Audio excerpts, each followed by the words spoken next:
in smaller bites rather than do them all in one time so they're easier to digest. And one of our big upcoming projects is the Low Tide Ride and Stride, and here to give you a little background and a little information on that is our very own Stephanie Anderson. Stephanie?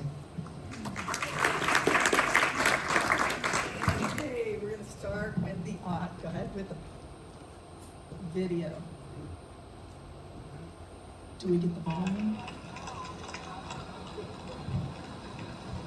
So this is last year's Low Tide Ride and Stride.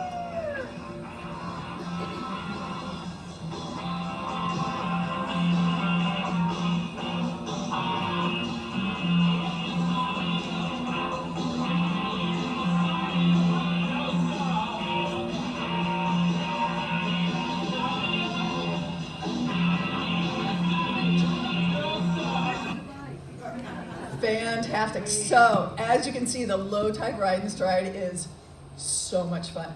We are announcing the opening of the 2025 Low Tide Ride and Stride. It's our 28th anniversary, and it's going to be Saturday, June 28th. We want you all to come. We want you all to sign up. We want you all to volunteer. It is truly the best committee in the universe. Our website is up and running, and you can sign up today. We do have a tiered pricing level, so if you sign up before June 1st, you get a little bit of a discount. Never a bad thing. We've had our first sign-ups, and so that's great. Our major beneficiaries from last year, well, they're always first responders and military. Last year was Freedom Station, Firefighter Homes, Support the Enlisted Project, and the Wounded Warrior Homes. They may shift a bit, but our theme is always the same. If you would like to sign up for this committee, please let me know. All you Red Badgers out there, seriously, it is so much fun. Maybe you're not a Red Badger yet, Eva, but coming up soon, feel free to jump on in. We have so many different parts of our committee. It's a huge fundraiser. We have publicity, vendors, food trucks, registration, bike corral, family-friendly ideas and additions for our Sunset Park post-race party. We have general organizations, which are the thrilling and very sexy things of porta potties and water stations. We have giveaways. Last year we gave away, well, we've always given away a Holland's bike. This year we're looking to do a few more giveaways from the raffle. We have equipment rentals. So you're going to love this committee. In 2023, we raised $142,792. In 2024, we raised $164,018.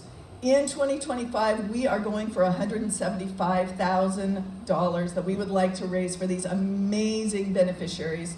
Last year, we had 504 participants. We would love to open that up to a lot more participants. We'd like to get more people down on the beach, more energy. As you can see, being a volunteer is great, participating is great, the whole thing is just amazing. If you've got any questions or want to be added to my volunteer list, please just come up, find me, and I will add you in. We have lots of different parts, so maybe you're into doing one thing, maybe you're into doing the other thing. We can accommodate what sounds fun and interesting to you. Thank you so much. Thank you, Stephanie. Okay, well, before we go on to our speaker, today is National Oreo Cookie Day. It's Natalie's birthday. Do you see the connection between cookies and dentistry? Does that? So I have two things of Oreo cookies to pass around for everybody to have one. If you can eat just one.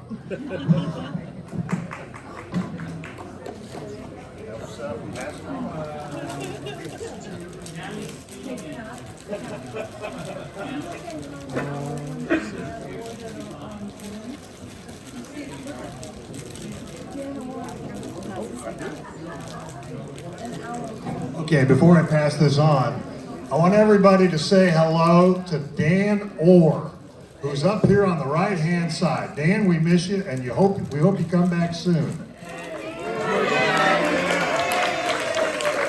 And I understand Al Overham's on here too, and Al, we miss you also, and hope you can come back and join us again soon also. Al's up here, everybody. All these folks are your friends and they miss you. So, let's see, to introduce our speaker this afternoon is our own Tom Mitchell. Tom?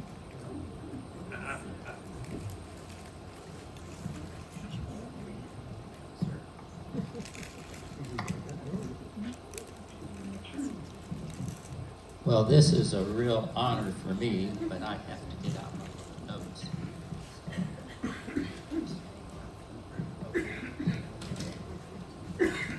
So, Coronado resident Julie Brightwell, standing here, has a lot of responsibility in her volunteer position as chairman of Honor Flight San Diego. This organization flies veterans to DC and back, and as a thank you for their military service. With Julie today is our own Leslie Granger, who is a key member of the Honor Flight San Diego family. Leslie's husband, Paul, was a Vietnam POW and also a key member of this organization. Yeah. Julie and I have common goals to ensure our World War II fathers, this is interesting, had a chance to visit Washington, D.C., and especially the World War II Memorial. In 1907, that's right, Tom, yeah, you weren't alive. In 2007, my brother Pat and I decided we must get our father to see the World War II Memorial. It opened in '04. And so what happened was, my dad had landed at Anzio, fought through Italy, southern France, Germany. Honor flights had started then, but I didn't know. I was not knowing. So on October 6, 2007, we did a grand tour of DC with the World War II Memorial as our target. So many visitors came to thank Dad for his service and to hear some of his great war stories. This was one of the most special days for me and our family. And yes, you know who was there? My wife, Susan. She monitored us. So thank you, Julie, for once again being our speaker today, as she did for me at my last meeting as a Rotary president in 2017. So I give you the wonderful Julie Brightwell. Tom, and thank you, President Pat, and to Jean Marie, and for getting in touch and offering this opportunity to share about Honor Flight San Diego with all of my Coronado friends and neighbors. So thank you all very much for having me. I want to start this with just a quick little video, and it doesn't look like it wants to forward. No, one or two. There we go. So this is just a short idea for you to see what Honor Flight is all about.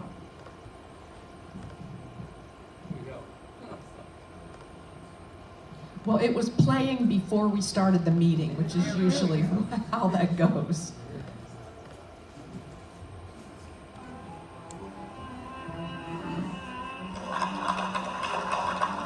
Hi, I'm Holly Schaffner, the Director of Public Relations for Honor Flight San Diego.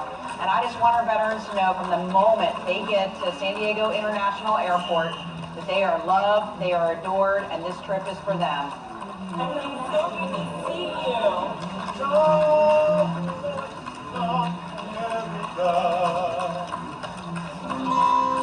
This is Dave Smith, Honor Flight San Diego.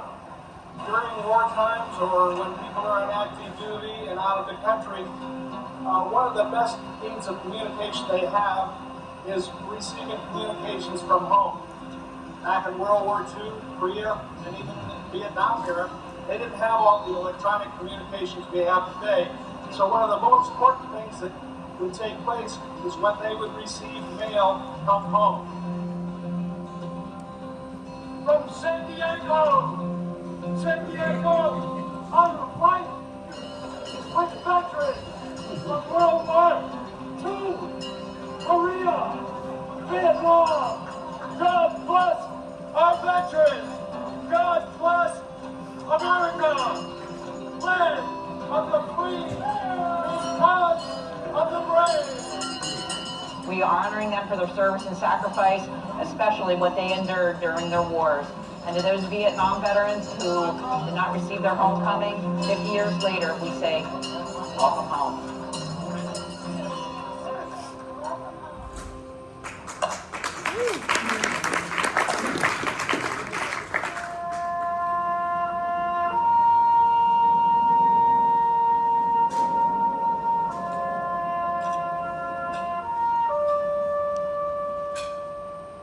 Bill Deshawn, World War II, glad to be here.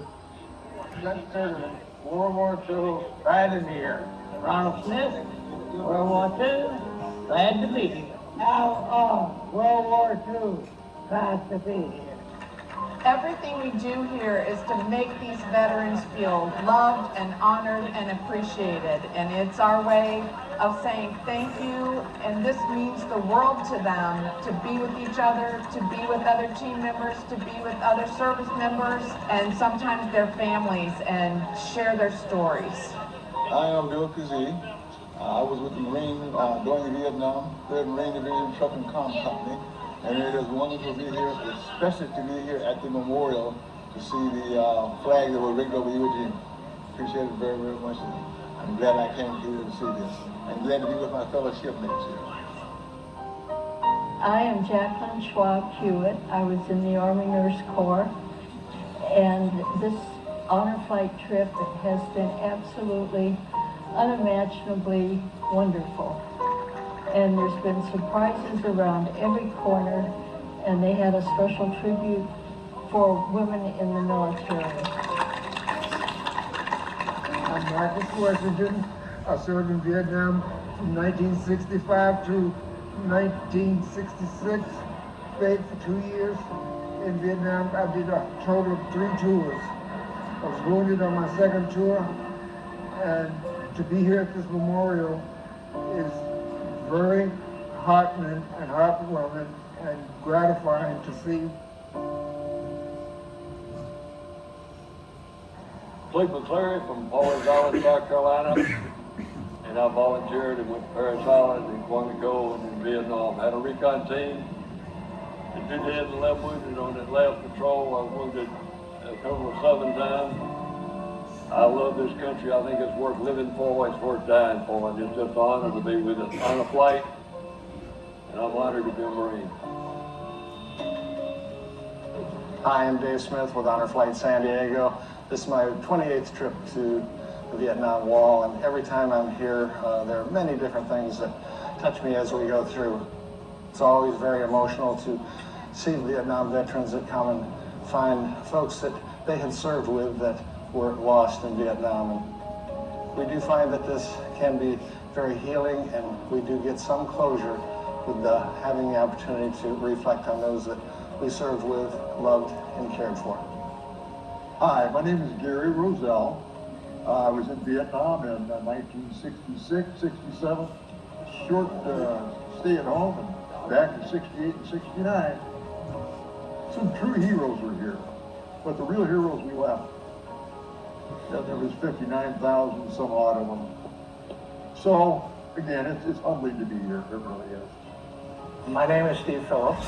I live in Coronado, California, and I'm a Vietnam veteran. I was just visiting John Gleason, one of my medics who was killed in 1968, and just saying hello. Gleason. It's tough, have mixed emotions. It's just sad that it had to happen at all. It tore the country apart. We just went because we were asked to go. I'm Milo Halleck. I served in Vietnam from 64 through 66. And it is such an experience, it's just overwhelming. It's heartwarming and emotional. And I certainly appreciate the people that have made this possible. I thank them.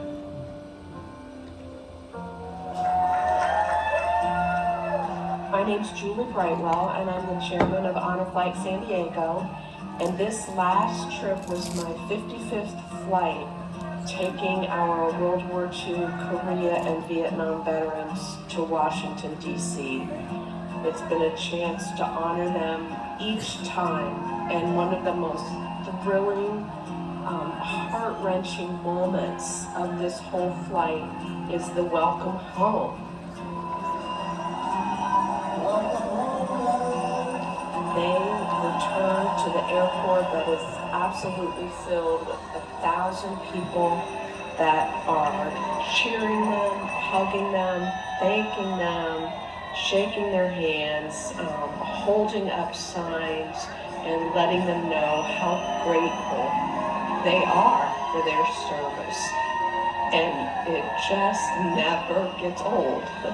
It doesn't get old to see that. I think for the veterans, it provides a lot of closure. I mean, these veterans, none of them probably, they didn't get all the ticker tape parades, right? The World War II veterans came home and they took a bus or a train and maybe walked to their home and went back to work. And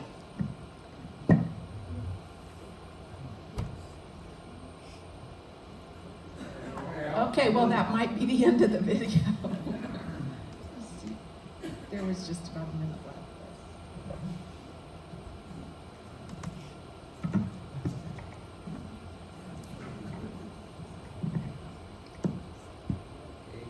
John, do you want me to go on? Yeah, please. Okay, so just to tell you that that video does explain it way more, better than I ever could. So giving you the feeling of what it's like for the veterans and seeing the trip for them. So let me go on. If you want to pull my slides up, I can go on and tell you a little bit more about the organization. And I can start even without the slides. We are our own 501c3, Honor Flight San Diego. We are part of a nationwide network. There is an Honor Flight network consisting of about 129 different hubs all over the country, of which San Diego is a hub. And we are all our own, 501c3s, planning, doing our own fundraising, planning our own flights, getting veterans from our area. And so that's what Honor Flight San Diego does. From at this point, the network has taken almost 250,000 veterans from all over the country back to Washington, D.C. to see their memorials. Here in San Diego, our hub, Honor Flight San Diego, has taken almost 2,000 veterans from this San Diego area. We now have San Diego County, Riverside, and Imperial counties. So we have a little bit of a service area. Let me go on here and see if I can catch up. Maybe not with the clicker, I'm not sure. Try it again. Yeah. Try pointing it here. No? Try it again. Okay. No? I'll give that to you and do that. So, but the organization is 100% volunteer. The veterans go at no cost to them. We do all of the fundraising to support those trips, and there's not one veteran of the 250,000 that have taken the trip that has ever paid a dime for their thank you. They are, that is just the country's way. They realize now that there's a lot of grateful citizens out there that want to thank them for their service and sacrifice and get them back to see their memorials. As Tom mentioned in the introduction, the impetus for this was the World War II veterans. When the World War II Memorial was built in 2004, 60 years after the end of World War II.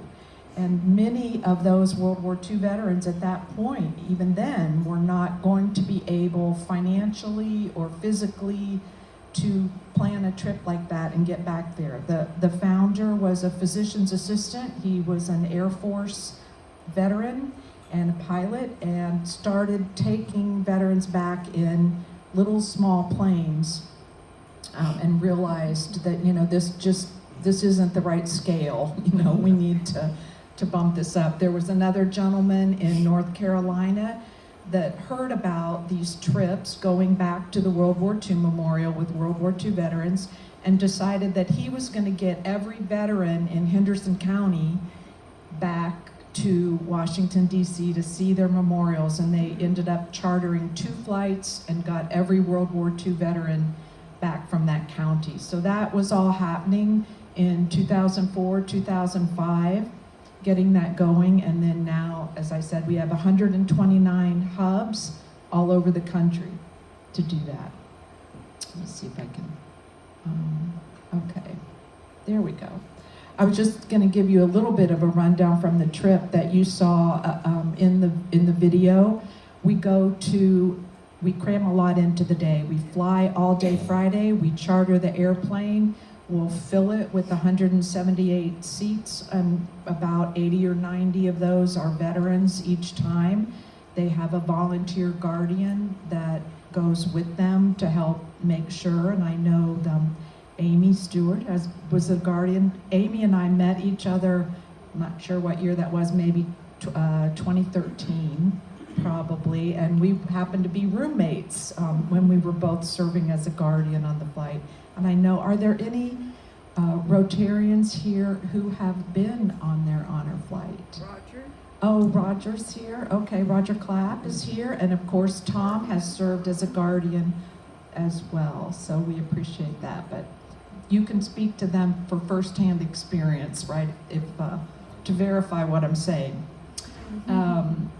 Our stops we do at Arlington National Cemetery, the changing of the guard, the female veterans, we take them to the Women in Military Service to honor the women in there. They get a nice presentation. And what I was going to say about this picture, you can tell that wasn't taken in San Diego because they're shooting water, and we don't have any water out here. So that's what they do when we arrive back in Baltimore. They call it the water cannon salute. There's a fire truck on either side of the airplane, and they shoot the water on the plane. And that's an honor that they do for retiring pilots, and they do that for our plane filled with veterans. So they do get that honor. But here the fire trucks come out, but they just all salute and wave flags and everything. So, we do see the World War II memorial, and then of course the Vietnam Wall, the Korean Memorial, Lincoln, and we go to the different memorials for the branches of service, the Marine Corps Memorial, the Air Force Memorial, and the Navy Memorial. And an Army veteran, if there's any in the room, said that Arlington National Cemetery is their memorial, since they don't have another one. But that's kind of our day. We stop at FDR and Martin Luther King Jr. memorials, and doesn't want to cooperate there. Okay, there we go. You can just keep going because it doesn't. Was that me or you? You. Oh, that was me. There we go. Okay, there we are at the World War II Memorial. Picture of our group, the Korean War Memorial, Vietnam Wall, which you've seen, the Marine Corps Memorial, Air Force Memorial, a little too fast for that, the Navy Memorial. And Saturday night we have, Friday and Saturday nights both, when we're there, we have banquet dinners and speakers for the veterans. And then this is Sunday morning, kind of an interesting thing. We take at least, we've taken up to 80, one flight, we took 88 wheelchairs. We usually travel with about 68 wheelchairs and then kind of fill up from that if we need them. But every veteran has a wheelchair and someone to push it if they need it. It's a long weekend, and that's a lot of walking around those memorials. It's just kind of interesting to see some of them lined up in the hotel there. And then the welcome home, which I want to invite you all to. Our next welcome home is Sunday, April 27. So coming up here Sunday, April 27, our flight gets back in about 1:15. We tell people to be at the airport about noon so that you can get parked and get inside the terminal and get lined up to welcome the veterans home with your red, white, and blues. So what we ask for people is, if you want to help us find our World War II, Korean War, and Vietnam War veterans, volunteering, we're always looking for that for fundraising. And the mail call, you saw a little bit about that in the video. We had last year in 2024, we collected 8,000 letters, and they are distributed to the veterans on the flight. So on the 2 flights, we typically take 2 flights a year, depending on our funding. We've been fortunately able to do that. It does cost us about $300,000 per flight. The biggest cost of that is the charter aircraft. But you can imagine traveling with 68 wheelchairs or more, 90 veterans, for us to be able to do a commercial flight and have layovers and that kind of thing is not really feasible. But this way, we have the plane, we have volunteers, that could help with medical needs if the veteran needs it and things. So we try to take good care of them. So that we have opportunities for people to write letters if you want to write letters to the veterans as well. And we want to thank you again, for your support of that. And one other thing I was going to tell you too, I know that there's, again, saying that we started with the World War II veterans, we did that for many years. Then we added the Korean War veterans in, and now we started in 2022 is when we opened our flights up to Vietnam. And we had 3 flights that year. We were able to take 2 special flights with our Vietnam veterans and opened it up, very happily opened it up to Vietnam veterans since then. And frankly, many of them seem like they need it more than the World War II veterans did, even because they just did not get that welcome home. And very life-changing for them to get that at this point. I had one veteran say, I wonder how many more Vietnam veterans would be alive today if they'd have gotten this welcome home at the end of their service. So it's very, very sad but true. But that's been, as Tom mentioned, we both got involved, I think, right, because of our World War II fathers. That's what got me started in this, and it's just been, it doesn't get old, no matter what. The small percentage of our country today that serves in the military, this is great because it thanks the ones that did.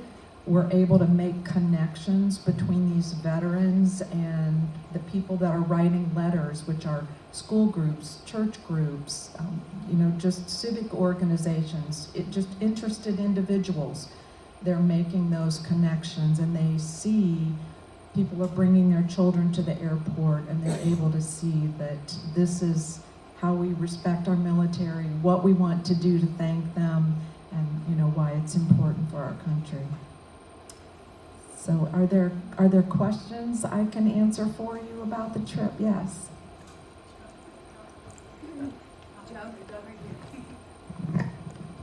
What an amazing program. Thank you so much. My question to you, especially with maybe the Vietnam vets, the newer program, watching the video that Brad made, clearly some of the honorees are overwhelmed, and I'm sure it's very emotional. Do they have kind of a onboarding process so they know what to expect besides where we're going? And then do you have staffers who are able to help them if they are triggered or have a PTSD episode or anything like that? Yeah, obviously it could be very triggering, and we do have medical information that we take. We ask the question about PTSD before the veteran is on the trip, and we do try to talk with them about what are their triggering events. No veteran is forced to do any of that, and we have veterans that do not want to go to the wall, and that is fine. That's why they have an escort that will then, they'll go to the Lincoln Memorial or the Korean Memorial and take them somewhere else. Again, we have some medical volunteers, but that if they needed it for that. I unfortunately have had different incidents, and I've had a veteran think they could do it and then walk off the plane before we took off in San Diego because it was just too much. They realized it was going to be too much. But the ones that have been able to work through that, they feel so differently afterwards. It's great closure, it's the recognition, it's letting them deal with those kinds of feelings, and has been very therapeutic for many. Great question. And I would just add that many times the veteran says, I've already been to Washington, D.C., I've been to all those memorials, I don't need to go again. You're laughing. But it's such a different experience because they're going with their brothers, and they can have conversations, and they make connections that are very different because they walked in the same shoes. Yeah. Well, when she said that, reminds me, how many in town know Ed Fury?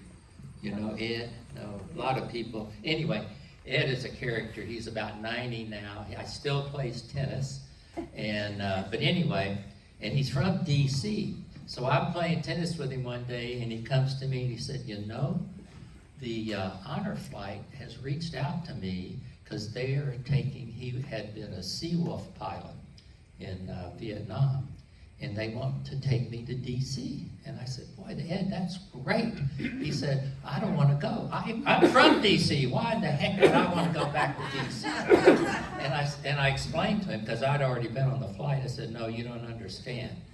So then he said, well, they want somebody to go with me. I have to have a guardian. I don't need a guardian. I said, yes, you do. I said, and then I actually said, if you need a guardian, nobody volunteers, I'll go with you. But then I said, the best thing you can do is take one of your kids. He took his daughter. He came back, okay, and he got me one day on the court and said, Tom, that was the greatest thing I've ever done. I mean, it was so, and if you knew Ed, he is a tough character. And I was so blessed to have him. He was so amazing. Anyway, so it's a great program. That's great. Yes. Have you ever had, and that any of the veterans, any of the honor flight, have you ever had anybody discover somebody with whom they served that they didn't know they didn't know where they were before the flight? Have you got any stories of that? I think one of the best stories is that we had one veteran that was a prisoner of war, World War II prisoner of war in Europe, and there was someone on the same flight from the unit that liberated that particular camp, and they became great friends and together after that. So I think that's the best Providence hookup that I can recall. In case anyone in the room is interested, how do you become a guardian? Okay, thank you. The Guardian, we have on our website, which is honorflightsandiego.org, we have applications for veterans. Those applications go right into our database, and the same for a guardian to accompany. As Tom mentioned, the best way at this age, many of them do need a family member, especially if they're, we take veterans on oxygen that are wheelchair bound, the diabetics, ostomies, just various different things that they may or may not need a family member in the room with them. But our volunteer guardians also, that we take those applications right on the website. The donation to accompany a veteran is $950, and that helps cover the Guardians expenses for the weekend, which is the round trip airfare, 2 nights in a hotel, all meals, buses, you know, all day Saturday, t-shirt, name tag, the whole bit. Any other questions? I got one more thing. Okay. So you're in Baltimore, but you have to go to DC. They have a police escort that takes these 4 buses. And I mean, I've never seen it's like when you parted the Red Sea, the people on the freeways are getting out of the way, and that motorcycle cop is going, "Arr, get out of our way," you know, and they get to DC just like that, which you normally don't do. It's really fun. And we do fly, as he mentioned, flight into Baltimore. In fact, that was the Annapolis, the official town crier for Annapolis that greeted our plane in the full, you know, get up and with the bell and everything. So we do, it's a cheaper airport for us to fly in and out of, is BWI and hotel rooms and everything. So it's just, you know, more economical for us to do that. And then we get on our buses and head into DC on Saturday. Yeah. Awesome. Thank you so much for this opportunity. I appreciate it. Thank you so much, Sarah. Appreciate that wonderful, wonderful program. So with that, I'll close the meeting. Just remember, if you don't know where you're going, you're likely to end up somewhere else.